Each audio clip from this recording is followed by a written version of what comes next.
Welcome to the Christian Wrestling Federation.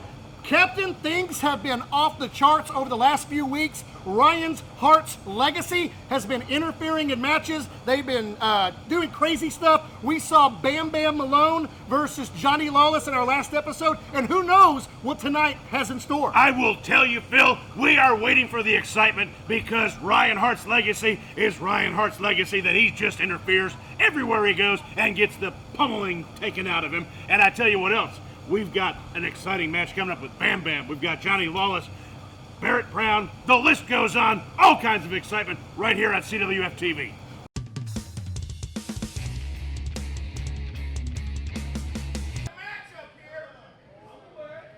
Wow, Guardian needs to be very, very careful, smarting off to the referee.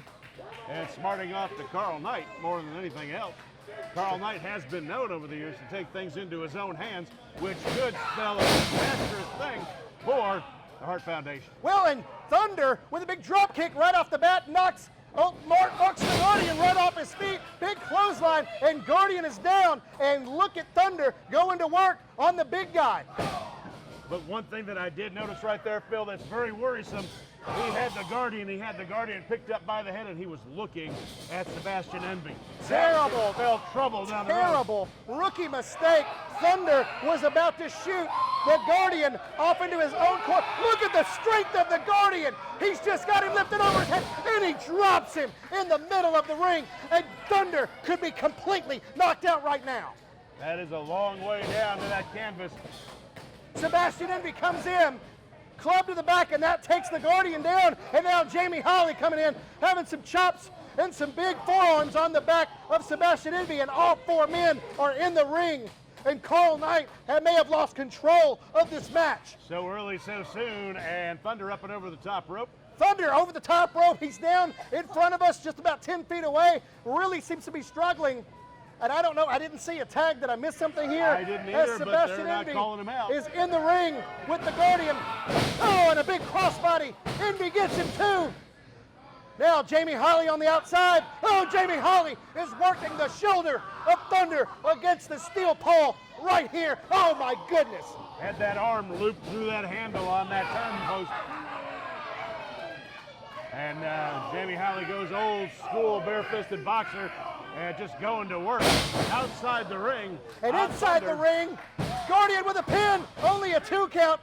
Sebastian Envy was able to get up, and I mean, just the size and the sheer strength of the Guardian. And these guys, these CWF Tag Team Champions, have got their work cut out for him. And remember, we've talked several times, Phil, that they have lost a couple of matches, and what does that do? That plays on their psyche, that plays on their ability to eke out victories. The Thunder and Jamie Holly still going out on the outside here. Thunder seeming to get the upper hand on Jamie Holly. Big forearm, and Jamie Holly is rocked. They're right in front of us here at the announce table. Thunder now chasing after him. And we've got Sebastian Envy, and we've got the Guardian in the middle of the ring. And look at the strength. Oh, but Sebastian Envy ended up taking the Guardian down. I don't know where to look, Phil. We've got action inside the ring, action outside the ring. It is both exciting. It is pandemonium everywhere. Guardian is down. Sebastian Envy with a big headbutt. Jamie Holly seeming to choke. Thunder on the outside. I can hear the screams of Thunder right now. And he just headbutts him in the midsection while the action's still going in the center of the ring. Guardian fights back. Big forearm, and that just rocked the world of Sebastian Envy. And now a little bit of lull in the action right now. Both men lining them up. A little tag team action into that turn. Oh, Thunder just took the shoulder in the steel post, and then the strength of Guardian knocked Sebastian Envy into the corner. He took it with, oh, this is a false count anywhere match. I completely forgot. Thunder, right, Jamie Holly are still the legal guys. We just went for a pin on the outside of the ring. Now all four wrestlers are outside the ring. How will Carl Knight keep control, Captain? I have no idea. And he seems to, well, he's got a good eye on both of them, but he should be watching Thunder and Jamie Holly if they are the legal men. Oh, Sebastian Envy's got a chair on the other side as Guardian making his way around the ring. Oh, and Envy just took the chair to the knee and the back of the Guardian. Now Jamie Holly and Thunder back in the ring. Jamie Holly shoots Thunder back over the top rope again. Sebastian Envy, oh, hits him with a chair right in the midsection. Sets him up. And Guardian stalking his prey of Thunder. Envy with the roll of the dice hooks the leg. No, he doesn't hook the leg. Guardian up on top of the ring. Sebastian Envy on the top. And a big splash. That's Envy does not want No, that to he end. just nailed Guardian with the chair right in the face. Guardian is down. Jamie Holly spread out on the other side of the ring. And now Thunder going to take advantage of that fact that he got that chair to the face. Double axe handle, and now Thunder going to work on the Guardian. Jamie Holly's on the other side. Sebastian Envy on the inside. And did you hear that? Begging Thunder to hit him again. Oh, and a big forearm that rocks the world of Thunder. And now Sebastian Envy going to work with that chair once again on the big guy. And everybody seems to be taking a lull right now. Who's got what? And Sebastian Envy shouting out orders to Thunder. Thunder goes for a DDT right there on the steps. And the Guardian just took a DDT on the steps. Now Sebastian Envy with the hook. 1, 2, 3. And they are still your CWF Tag Team Champions as falls counted anywhere, even outside the ring captain.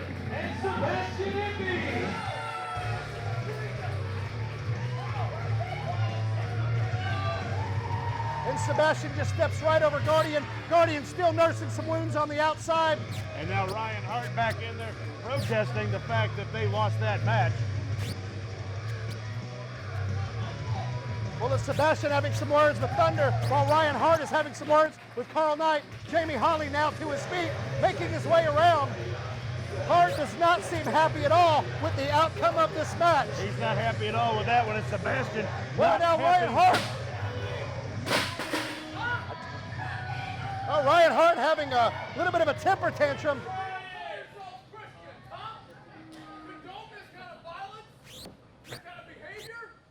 Well, Ryan Hart saying that as Christians we should not condone the violence that we're seeing here. Says the man with the bat.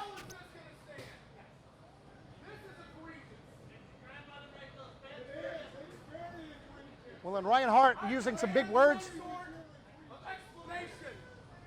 It was pretty simple. It was a 1, 2, 3. You guys lost.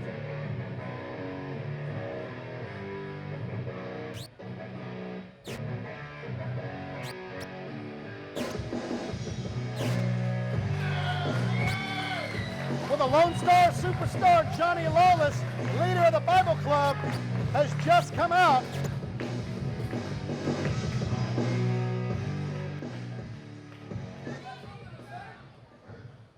You know, it's been a while since we've been face to face. In fact, last time we were face to face, you and I just won a tag match. And I thought I was making my comeback, excuse me, gentlemen, just here for a conversation. I thought I was making my comeback from the longest losing streak in CWF, maybe pro wrestling history, with someone I considered a friend. And then, after we won, you celebrated by giving me a stunner. You remember that? So the way I see it, we started a game we never got to finish. You and I got some unfinished business.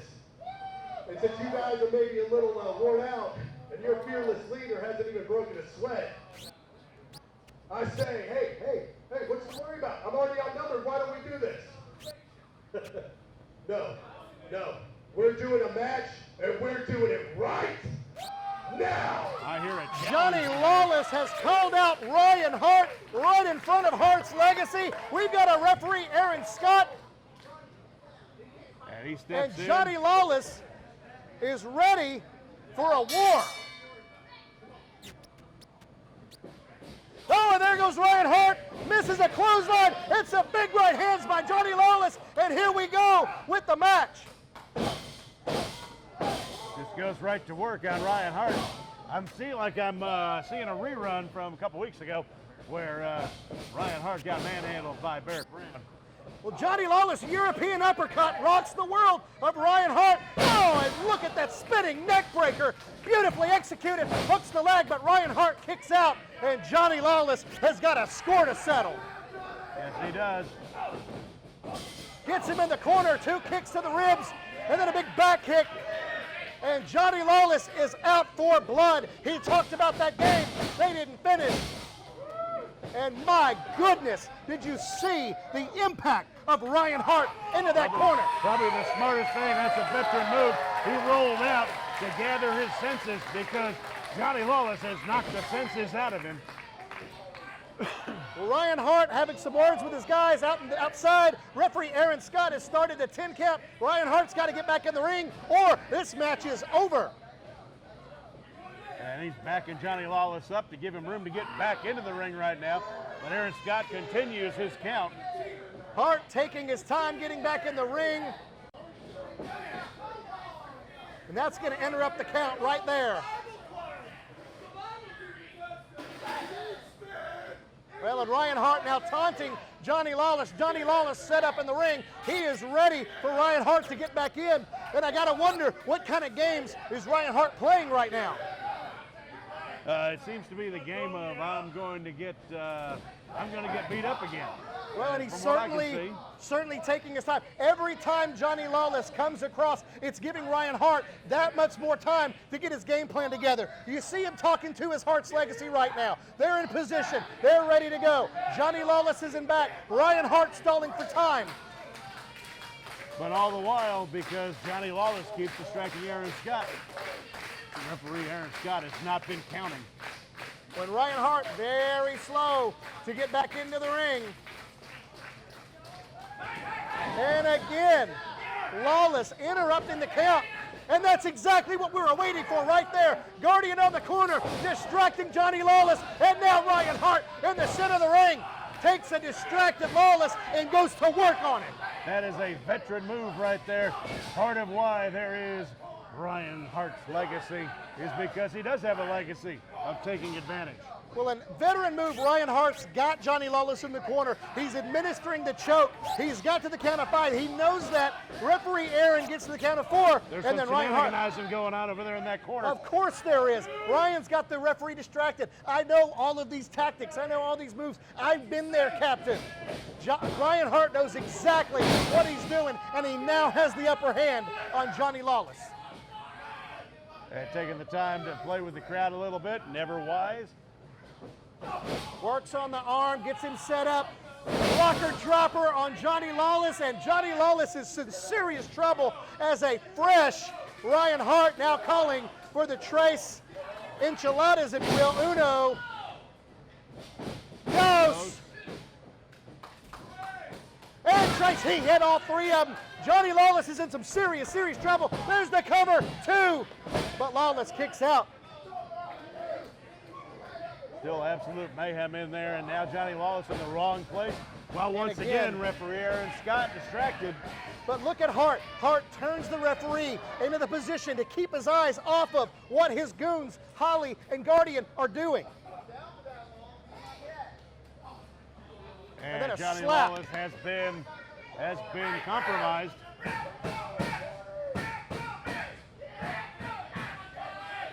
Guardian doing something over there to distract Aaron Scott again. And Johnny Lawless has looked like a beaten man. Well, and you got to wonder what is this doing to him psychologically. He's coming off of a losing streak. He's had some victories here lately. Oh, Luthes Prez, and then he's dropping some right hands right under the jaw of Ryan Hart. Drops a leg drop of his own right across the chest of Ryan Hart. And now Johnny Lawless getting his second win right now. Lone Star Slam. Hart catches it, goes for the heart attack, misses it, misses the line. Lone Star Slam right on Ryan Hart. And this could be it. No, but no, of course not. The Guardian comes in, Jamie Holly, and they're taking some boots on to Johnny Lawless. These guys have got to rig it in more. Come on. Holly checking on Ryan Hart. The Johnny Lawless has been knocked senseless with a 3-on-1 attack. Absolutely ridiculous. and that will go down as a non-win. But I tell you what, as a disqualification, they know exactly what they're doing. We got Jamie Holly, we've got the Guardians, one last double axe handle, and Ryan Hart with that smug smile on his face gets back into the center of the ring. The Lone Star, Johnny Lawless. Well, the only good thing that came out of this match was the fact that Johnny Lawless gets a W in the win column, but we are seeing time and time again, Hart's legacy, they cannot take defeat. Anytime one of their members is going to lose, somebody else runs in to interject. And now they're going to let Ryan Hart out of the ring like he's some sort of wrestling aficionado. All I saw was a bunch of cheaters. Well, Johnny Lawless is still laid out in the middle of the ring. Referee Aaron Scott checking on him, but he has not moved from that spot. He's just now starting to get his wits about him.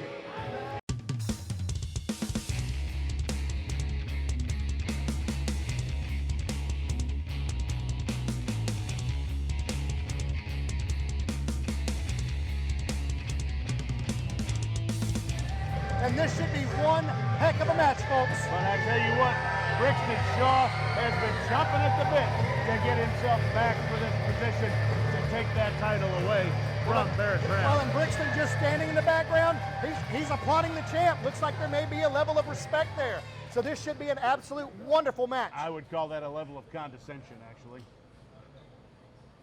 50 Caliber walks in with the coveted CWF title. The question is, will he walk out with it tonight? Is tonight the night that Brixton Shaw regains the glory that he lost a little over a year ago? I think when that bell rings, Well, we 50 are going to Caliber, find it out. our champion says no, it is not, but this should be one barn burner of an experience, and we're going to go to the action in the ring right now.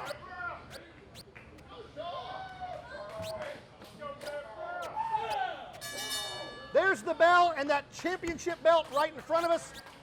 That's very nice. Barrett Brown stomping around the ring as they circle each other up, sizing each other up. Barrett trying to get the crowd behind him. And they are solidly behind our champion. A little playfulness to start things out between these two warriors. And now they lock up in the middle. And Brixton Shaw going to go work on the left arm of our champion, Barrett Brown. Well, then Brixton Shaw working on the arm. Look at the way he's leaning back, putting the pressure on the shoulder and the elbow, trying to take that left arm out of 50 Caliber Barrett Brown. Not a bad maneuver whatsoever, and that's the veteran experience of Brixton Shaw. Oh, it's beautiful. And there's the veteran experience. Oh, Japanese arm drag. Oh, lucha sweep of the legs, and look at these two as they go. Brixton moves out of the way. Barrett grabs him. Oh, it looked like Barrett was going for a hammerlock, and he gets it. Brixton Shaw now reaches behind. There's the schoolboy, 1, 2, and the kick out. And look at the action as these guys will not quit. A little payback on the sweep of the leg. Couple of double kicks. Both men duck. And then a little bit of respect between each of these individuals.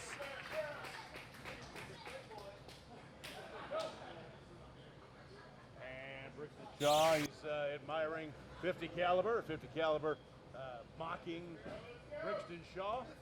And both men line up, and we're going to hammerlock one more time in the middle of the ring. But he's waiting for them to, for him to make the first move. One of the little tykes here in the front row asking Barrett Brown if he will train him. Barrett Brown saying he trains everybody. And look at the mutual respect here in the middle of the ring. Brixton Shaw shaking the hand of our champion, and they just had a really good go here at the beginning. Oh, but look at, he scoops him up. But Barrett Brown having none of it. Belly to back lock, goes into some amateur wrestling maneuvers right there.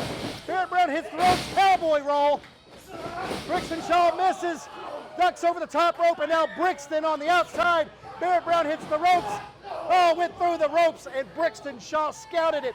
Big right hand, and he just knocked the front two teeth out of Barrett Brown's mouth. He must have scouted him because he knew that was coming. He anticipated it, and right with that right cross, right as he came through the ropes.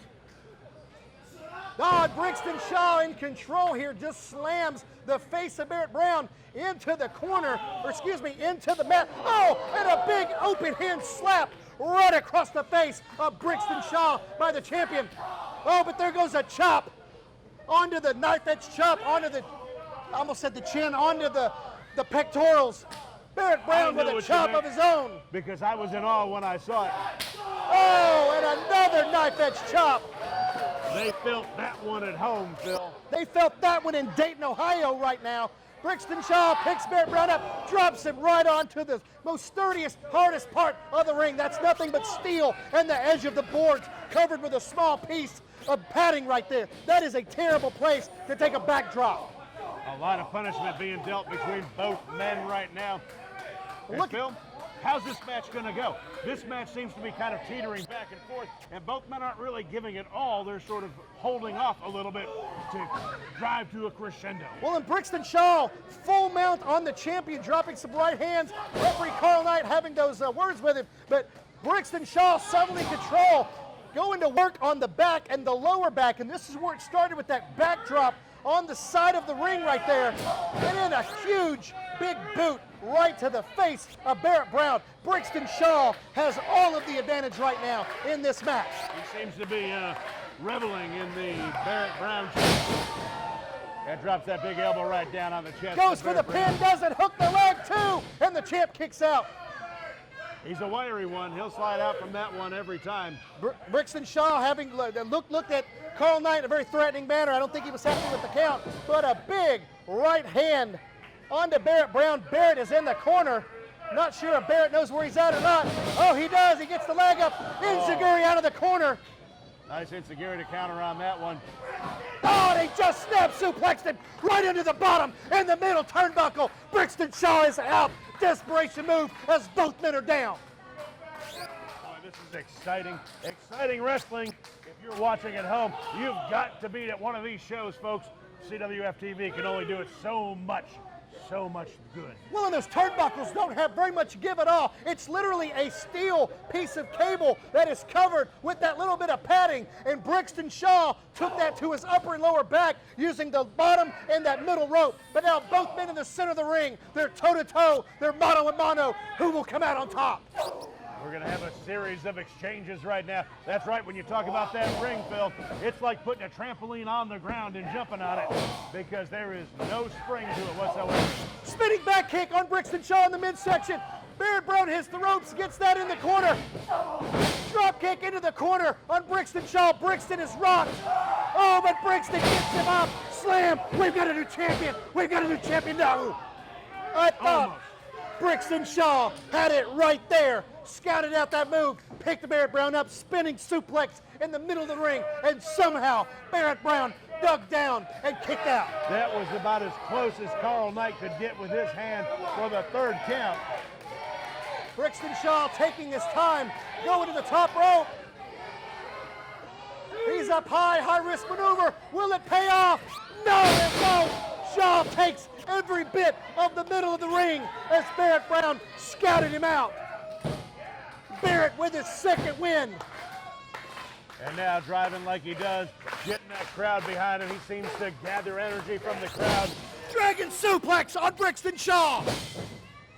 Brixton goes to the outside. I think that if Brixton had stayed in the ring, Barrett would have got the pin and that would have been it. Beautiful dragon suplex by Barrett. Brixton is on the outside. Will he have time to get up? He's not moving. If Carl Knight gets to 10, this match is over. Brixton Shaw doing something very smart right now. He has taken all of that 10 count to regather his breathing because he took a hard shot to the floor. Well, and Barrett Brown was going for a high-risk maneuver. Brixton Shaw scouted it out. Once he got to the outside of the ring, Brixton grabbed his feet, wouldn't allow him to do that moonsault on him, and then just pulled him down right on top of the steps. And I'm pretty sure Barrett Brown's face made contact with that top step. Both of these men are on the outside. Yeah, that maneuver right there, I think the words coming out of Barrett Brown's mouth were, that didn't work out like I thought. Carl Knight still administering the count. Both men trying to get in the ring, neither allowing the other one to get in. The count starts back up. Both of these men, huge chop on the outside, big forearm. But they are going in the wrong direction. They are going in the wrong direction. Carl Knight's at 5. They've got 5 more to get to the ring. Big chop. They're fighting by the entrance now. And going towards the back. Oh my gosh! We got to get a camera back there. We got to get a camera to find out what's going on. We're lost. I hear 8. I hear 8 count. Can you see this at home, folks? The people that are here. Folks, we have no idea what is going on. We do not have a visual right now. But Carl Knight got to the count of 10, and that is the end of the match.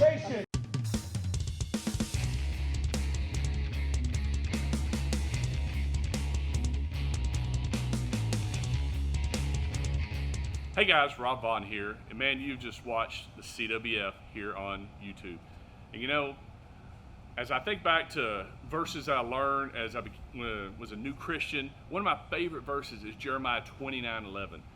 And if you read in Jeremiah 29:11, that verse has really special meaning.